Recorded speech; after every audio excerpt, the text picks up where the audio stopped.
Ayan guys, magpapalit kami ngayon ng gripo kasi tumutulo na siya. So, aalisin muna natin yung dating gripong tumutulo.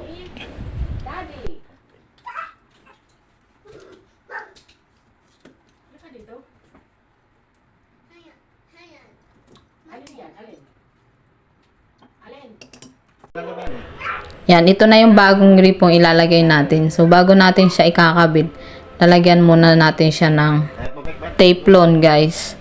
Ang purpose niyan para hindi mag-leak yung tubig. So, nilagyan namin siya niyan, binalutan namin siya ng maigi. Napasara pala sa inuman. Ano oras na? Pinsan lang, di ba? Pinsan lang. Ano oras na umuwi yan eh? Inuubos mo dyan.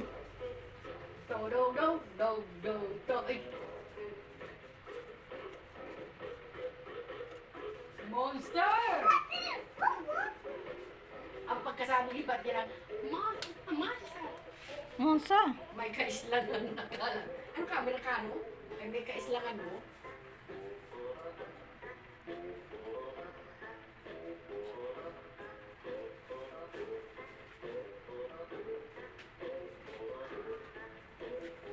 Yan. Yan.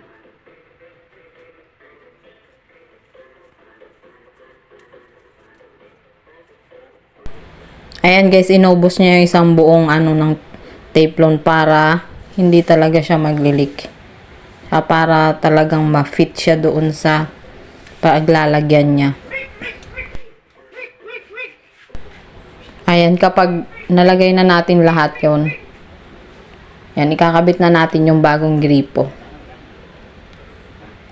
So, yung ikot niya guys, kapag hihigpitan na siya, clockwise. Kapag aalisin naman, counterclockwise siya. Ayan. So, ipifit lang natin siya.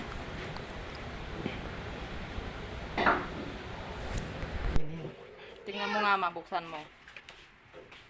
Hiling anong pagka no? Hiling ang pagka, nito, pag ganyan. Ha? Hindi na paano. Saan ko daw? Sara mo nga. Tingnan natin kung tutulog. So, ayan na guys, hindi na siya tumulo.